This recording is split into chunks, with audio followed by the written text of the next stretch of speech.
Buen día amigos de Radio Mapa, nos encontramos en un nuevo reporte semanal, hemos vuelto otra vez, o hemos vuelto a volver, ¿no? Porque en realidad, bueno, hacemos todo lo posible por mantener la constancia del programa, pero como imaginarán, existen dificultades, sobre todo de tiempo y coordinación,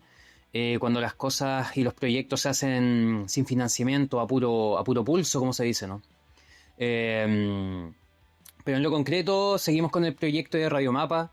que prontamente tendrá mucha más actividad a través de una plataforma que se llama Seno FM. Ahí pueden buscar Radiomapa y van a encontrar la señal digital. Por lo pronto estamos más activos acá en YouTube y vamos a volver ya con el reporte semanal tratando de cumplir también con el nombre que nosotros mismos le pusimos, ¿no? Así que nada, saludamos nuevamente sobre todo a la audiencia fiel que teníamos y que esperamos continúen con nosotros. El medio CIPER publica un artículo que detalla el arriendo de dependencias de Televisión Nacional a la productora Porcel TV que produce el programa Próceres. En este mismo artículo se destacan algunos puntos bien relevantes, importantes, que levantan ciertas sospechas, primero con vínculos con el gobierno. Porque el dueño de Porcel TV es Leonardo Prieto, quien es socio comercial, o fue socio comercial más bien, de Felipe Costaval, quien es conocido como el Yeti, quien es actual director de la SECOM, Secretaría de Comunicaciones, miembro obviamente del círculo de confianza de José Cast. Costaval es un creativo, un periodista, fue quien le puso los nombres a los planes del gobierno de Cast, digamos, como el plan implacable, barrido total, etcétera, todos esos nombres grandilocuentes. También asesoró a Luis Silva, quien es militante republicano, para su candidatura a la Convención Constitucional, con quien además crearon este personaje del profe Silva. Y fue parte de la campaña presidencial de Cast, fue el creador de la canción de la campaña, un activo colaborador por la campaña del rechazo también, y en 2025 fue rostro del canal de streaming Porcel TV. Es decir, Costaval, la persona que hoy diseña la estrategia comunicacional del gobierno, que además ha sido un colaborador constante del Partido Republicano, estuvo hasta hace poco asociado comercialmente a la productora, que actualmente arrienda infraestructura en TVN, donde además fue rostro de esta productora. Y esta productora se encuentra produciendo un programa llamado Próceres, que tiene un corte político y bien partidista. Es decir, Felipe Costaval, la persona que hoy diseña la estrategia comunicacional del gobierno, que además ha sido un colaborador constante del Partido Republicano y de sus ideas, estuvo hasta hace poco asociado comercialmente a la productora que arrienda infraestructura en TVN, donde además fue rostro del streaming. Bueno, a su vez, el artículo de CIPER señala que Felipe Costaval conoce al actual presidente del directorio de TVN, que es Patricio Dussel-Lont, quien le habría permitido cursar la carrera de periodismo en la Universidad de los Andes a pesar de no contar con el puntaje requerido en la época. Bueno, en este artículo se señala una falta de transparencia inicial, porque ante las consultas del medio CIPER a TVN para verificar si el monto del arriendo se ajustaba a los precios de mercado, TVN se negó a transparentar el contrato,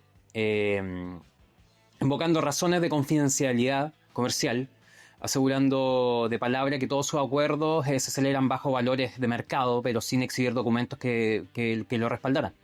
Finalmente fue Prieto quien revela el monto por el cual arriendan los estudios y las dependencias, porque también arriendan estacionamientos y oficinas en el edificio. Que no es el edificio mismo de TVN, creo que es un edificio aledaño. Finalmente, Prieto es quien revela que la productora paga entre 16 y 17 millones de pesos mensuales por el arriendo. Recordemos que en algún momento TVN se negó a revelar los sueldos de los conductores y la justicia finalmente determinó que debía revelarlos. Bueno, y por último, como últimos datos o como últimos antecedentes, Gonzalo Feito, quien es el actual conductor del programa Próceres, en un arranque de estupidez o de fanfarroneo, insinuó que se había reunido con el presidente Kast 2 días antes de salir de la conducción de Sin Filtros. Por último, también mencionar que Lalo Prieto es pareja de una militante republicana, de María Eugenia Santelices, quien también es periodista y también había sido rostro de la radio Metro. Ahora, TVN es un canal público, pero la ley le exige autofinanciamiento. Creo que esto es una anormalidad a nivel mundial, como que un canal estatal público deba autofinanciarse. Pero digamos que esto es lo que finalmente lo obliga a comportarse como comercialmente como una empresa privada. Y al actuar como privado, el canal invoca la confidencialidad comercial para no revelar contratos. Ahora, su carácter público impone un estándar de transparencia mayor, donde la ciudadanía y figuras políticas exigen conocer los detalles de dichos acuerdos para descartar tratos de favor, y debido a que TVN tiene por ley que garantizar el pluralismo, le arriendo su infraestructura a medios de comunicación con líneas editoriales marcadamente políticas, genera una frontera bastante delicada. Entonces existe una tensión cuando una infraestructura pública es utilizada por un medio privado de carácter partidista, como es el caso de Porcel TV y su programa Próceres. Por último, como todos saben, existe una tensión entre el programa Próceres y Sin Filtros, que viene de una rencilla entre Gonzalo Feito y Sebastián Cuchillo Izaguirre, que a su vez representa algo también más profundo y que tiene que ver con la utilización de medios de comunicación para la instalación de agenda de ciertos sectores políticos, en este caso de libertarios y de republicanos. Esto se ha dicho en varios programas y nosotros lo conversamos en el reporte semanal, creo que hace tal vez un año, cuando el reporte lo hacíamos con el Juan antes de que entrara Juanjo. Gonzalo Feito es un militante republicano, hace mucho rato. También es cierto que Feito va donde calienta el sol, pero ha militado desde las comunicaciones ahí, en republicano, digo. En las elecciones pasadas, en el programa Ingobernables de Radio Metro, que es un programa que él todavía conduce, cuya señal es arrendada a Megamedia por una sociedad creada por Alejandro Martini, expresidente regional del Partido Republicano de la región de la Araucanía.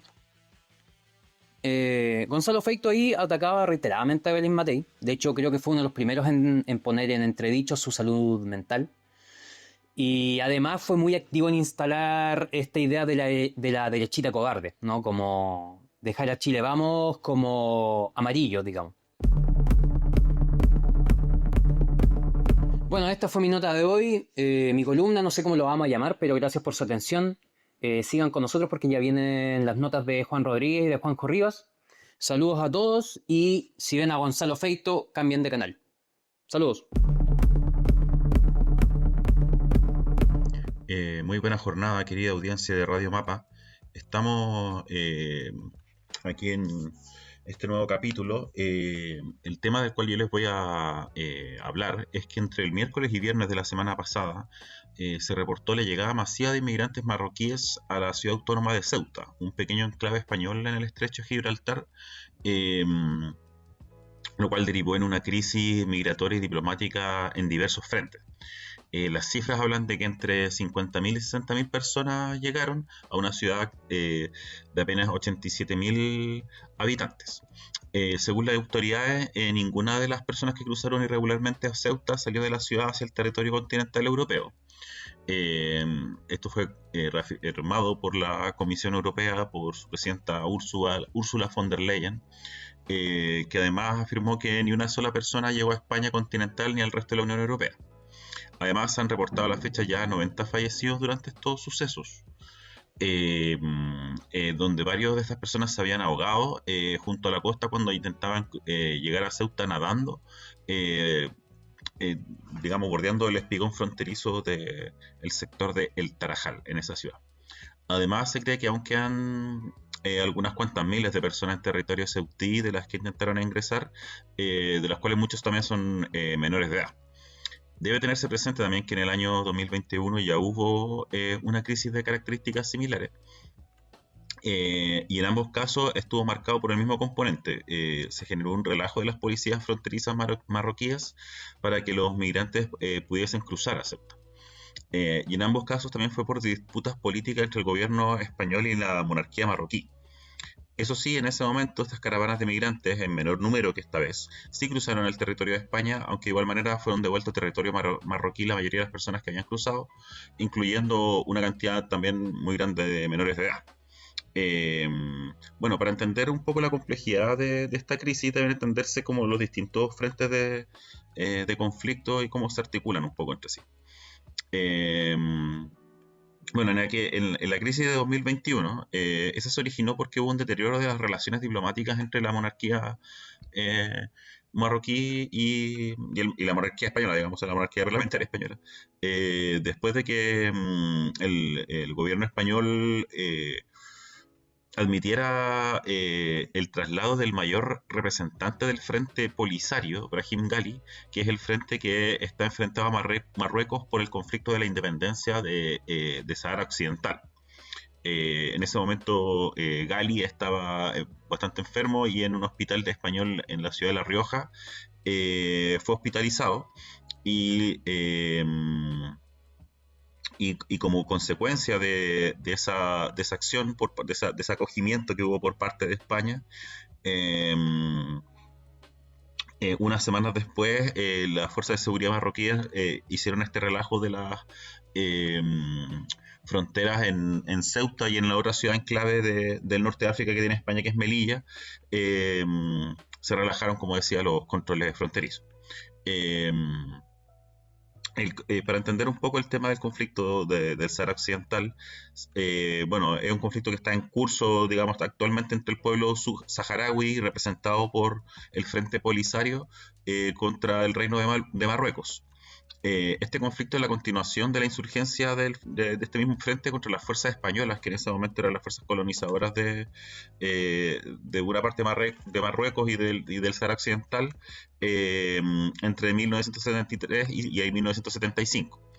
Y después también en 1975 la guerra que empezó entre el mismo frente y Marruecos y Mauritania. En el año 75, Franco agonizando, digamos, en sus últimos meses, digamos, de vida, España firmó los acuerdos de Madrid, digamos, con Marruecos y Mauritania y abandonó el territorio saharaui, pero sin culminar su proceso de descolonización, que era reconocido por las Naciones Unidas y es reconocido por las Naciones Unidas hasta el día de hoy. Eh, y en esa circunstancia Marruecos ocupó la mayor parte del Sahara Occidental, mientras que el Frente Polisario proclamó la República Árabe Saharaui Democrática, y se inició una guerra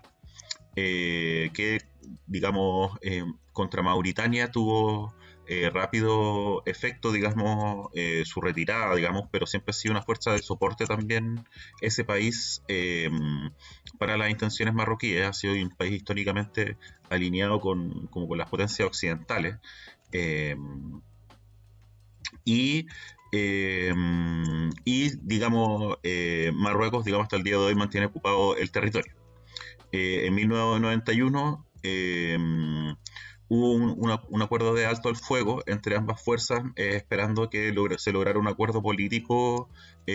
orientado por las Naciones Unidas, donde se reconociera la independencia de la República Árabe Saharaui Democrática,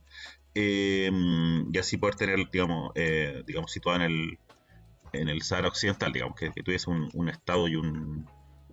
país propios. Eh, Todo esto, como digo,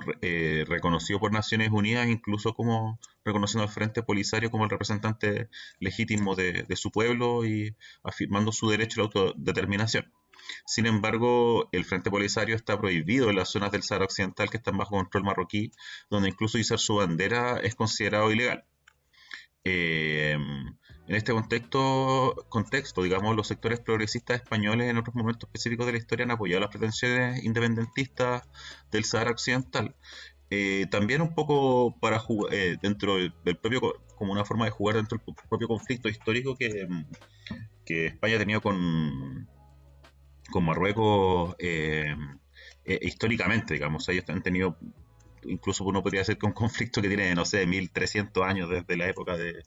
eh, digamos, de cuando los árabes ocuparon el sur de España, digamos, en la Edad Media, digamos. O sea, incluso ahí uno podría decir que es un conflicto que ha evolucionado, digamos, sin detenerse en esa zona,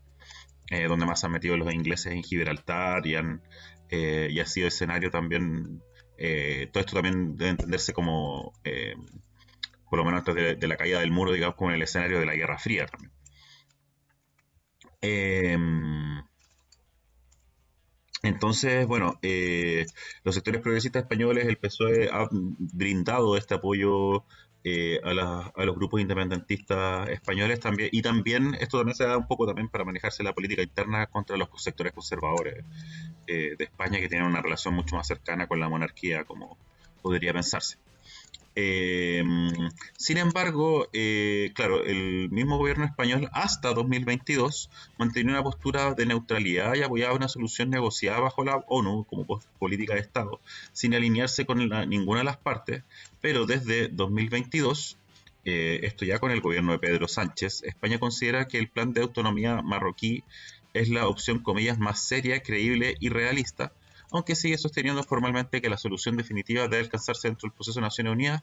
y debe ser aceptada por las partes. Esto lo hizo buscando la posibilidad de mejorar las relaciones con Marruecos, eh, cuestión que como vemos no ha tenido precisamente buenos resultados, aunque esto también debe entenderse en un contexto más global del cual ya hablaré un poquito más adelante. Eh, Sin embargo, respecto a esto, quería dar cuenta de que este tipo de concesiones del progresismo son las típicas que le terminan explotando en la cara, digamos, y que terminan generando una crisis migratoria en este caso, tal como se vio también en el gobierno de Boric y otros gobiernos de América Latina, que ha terminado como por catapultar a la derecha el poder más que de frenarla o de generar una especie de marco de acuerdo que los frene en sus políticas reaccionarias. Además de que muchas de estas políticas también son reaccionarias, son implementadas por el mismo progresismo, ¿no? Eh, digamos, eh, toda la relación igual de España, como decía, tiene que entenderse un poco como un conflicto histórico de larga data entre Marruecos y, y España, con España siempre también con una pretensión de controlar de tener mayor control sobre el norte de África y también en París. O sea, y por parte de Francia que también, y Inglaterra, que también son potencias que tienen algo que decir al respecto, digamos. Por cierto, también cabe destacar que el rey de Marruecos pasa buena parte del tiempo residiendo en una mansión que compró en París, digamos, y en general lleva una vida llena de lujo. Se dice, o sea, se calcula que se gasta 1 millón de euros al día en sirvientes, digamos, la monarquía marroquí. Y es esa monarquía la que está generando estos escenarios también para poder fortalecer su propia posición dentro del panorama geopolítico africano y mundial. Eh, Esto, bueno, el otro frente como de este conflicto, entre comillas, es el de España con la Unión Europea. Eh, Como decíamos, lo primero que debe recordarse es que Ceuta, digamos, al ser un enclave en África, aunque sea parte de España con todas las de la ley, por decirlo así, no es parte del espacio Schengen, que es esta área de libre circulación que comprende los 29 países europeos que han abolido los controles fronterizos en las fronteras comunes, también conocidas como fronteras internas, que agrupa tanto países miembros de la Unión Europea como otros que no lo son, pero todos dentro del continente europeo. De hecho, bueno, un tema que tienen países como España e Italia, pero especialmente España, es esta idea de ser como la frontera sur de Europa, y de alguna forma también el gobierno español apela a la colaboración por parte de los otros países miembros del espacio Schengen para el control de sus fronteras. Cuestión que se está viendo puesta en cuestión. Eh, en ese mismo sentido, digamos, muchos han notado que la alianza de la Unión Europea ha empezado a mostrar fragilidad, ya que con mucho oportunismo también los gobiernos de derecha o ultraderecha del continente comenzaron a cuestionar la integridad del espacio Schengen, donde Italia incluso suspendió temporalmente la aplicación del espacio Schengen para los viajantes procedentes de España por un mes. Y eso es interesante porque, bueno, el gobierno español, de hecho, una de las cosas que hizo fue mostrar que había más accesos ilegales por Italia que por España a la Unión Europea. Eh, de todas maneras,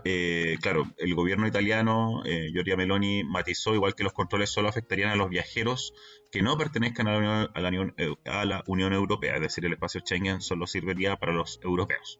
Cuestión que, digamos, podría empezar a sentar la base de una nueva institucionalidad, digamos, en el marco de estos gobiernos reaccionarios, ¿no? Eh, y bueno, declaró Giorgia Meloni que, digamos, esta medida se tomó con efecto inmediato y se trata, pero también es extraordinaria, adoptada para salvaguardar la seguridad nacional y prevenir posibles repercusiones para nuestra nación. Eh, También otros países como Dinamarca y Finlandia pidieron una reunión extraordinaria de ministros del Interior de la Unión Europea. Irlanda también la solicitaba cuando empezó esta crisis. Sin embargo, digamos, algunos líderes más progresistas también dieron su apoyo a España. Andy Burnham, el líder laborista británico, dijo que la cuestión de Ceuta atañía principalmente a España y que su gobierno estaba en contacto con la autoridad española para entender y proporcionar ayuda, eh, digamos, de los alcances, proporcionar ayuda para el control de las fronteras y tener mayor información para ver las implicaciones que estaba teniendo esta crisis. Eh, por su parte, el ministro del Interior de Estonia, Igor Taro, también criticaba este sábado como una traición a España la posibilidad de excluirla, aunque sea de forma temporal, del acuerdo de Schengen,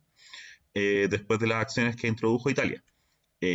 Señaló que la exclusión de España de Schengen, aunque sea de forma temporal, es una capitulación y una traición frente a nuestros aliados de la Unión Europea y la OTAN. Eh, una cuestión importante que se debe tener en cuenta acá también, o sea, que cuando ocurren estos conflictos migratorios en Europa, es que, bueno, buena parte de los problemas migratorios que tienen hoy día los mismos europeos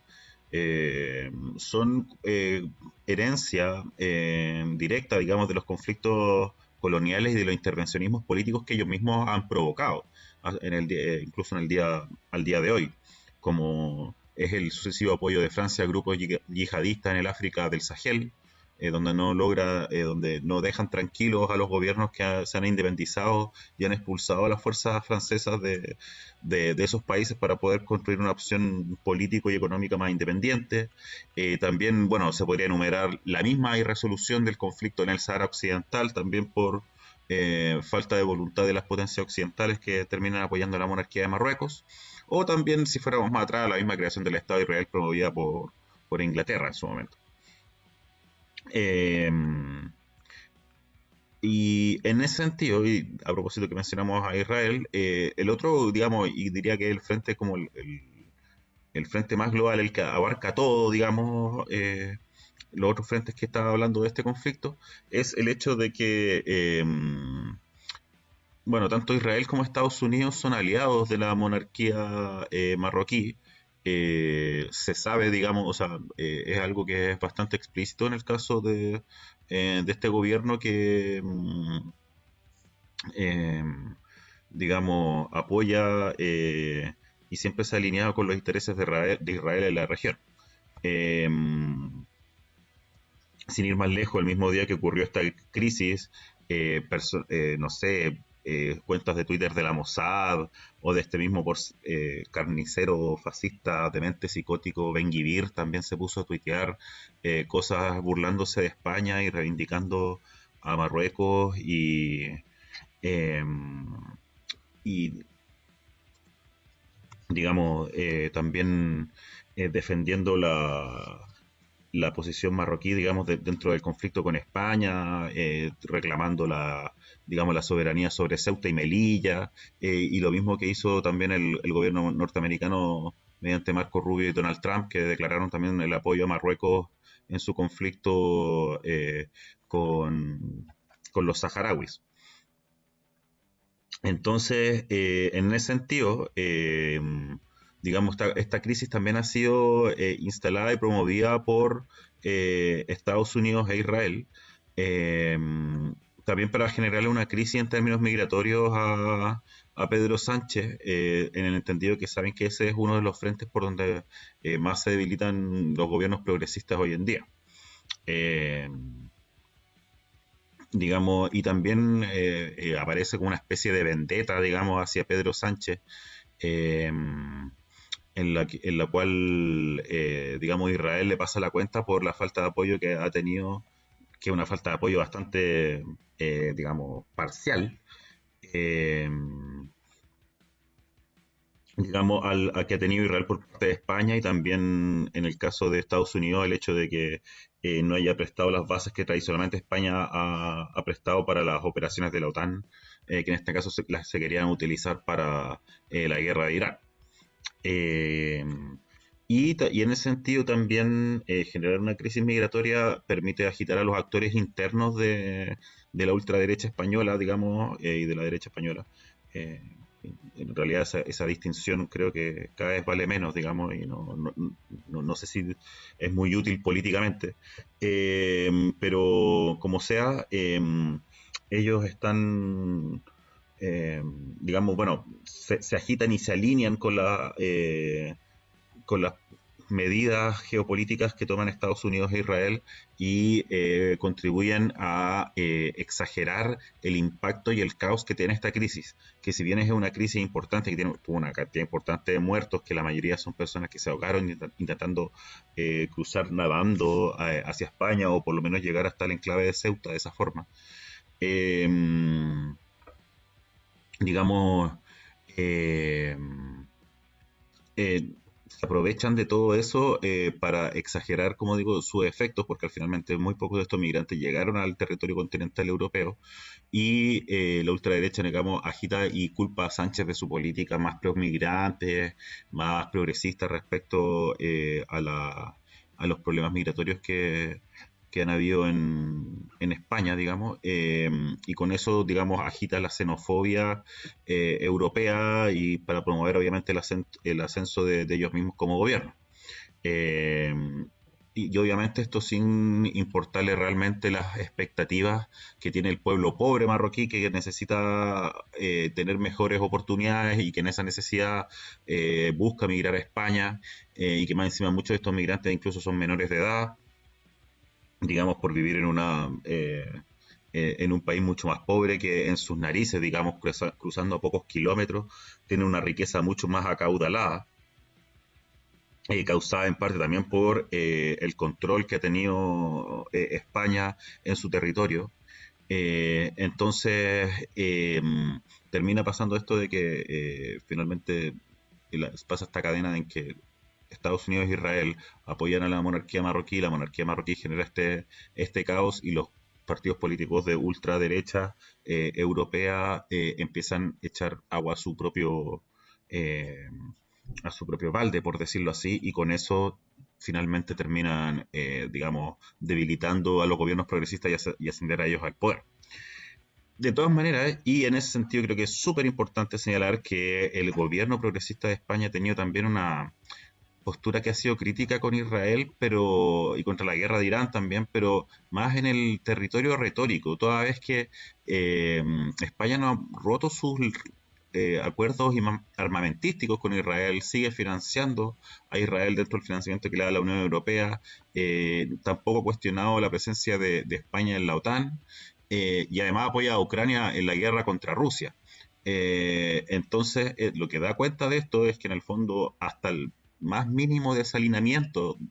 respecto a la forma de hacer política que Israel y Estados Unidos quieren hacer, al tiro se ponen a generar estas crisis. Entonces, en ese sentido, quieren gobiernos completamente alineados ya no solo con sus intereses, sino también con su forma de hacer política. Y creo que ese es uno de los temas más peligrosos que esto nos da cuenta, pero también nos da cuenta, como mencionaba en un momento anterior, de la debilidad tremenda que también nos deja el progresismo frente a estos movimientos del fascismo que finalmente ante eh, una ofensiva, aunque sea retórica, digamos, eso queda fácilmente, los gobiernos progresistas quedan fácilmente expuestos a los ataques de la ultraderecha precisamente por su propia debilidad y por haberles dejado espacio a sus discursos eh, y a su forma de hacer política y también, bueno, ellos mismos implementando políticas de lo que se denominarían ultraderecha. Y en ese sentido creo que digamos, las potencias, digamos, occidentales, digamos, Israel y Estados Unidos han jugado bien sus cartas al respecto. Eh, Eso sería mi reporte para hoy. Un saludo a toda la audiencia de Radio Mapa y un saludo también a Roberto y a Juan, que están en sus respectivos bloques. Un abrazo grande y que estén muy bien.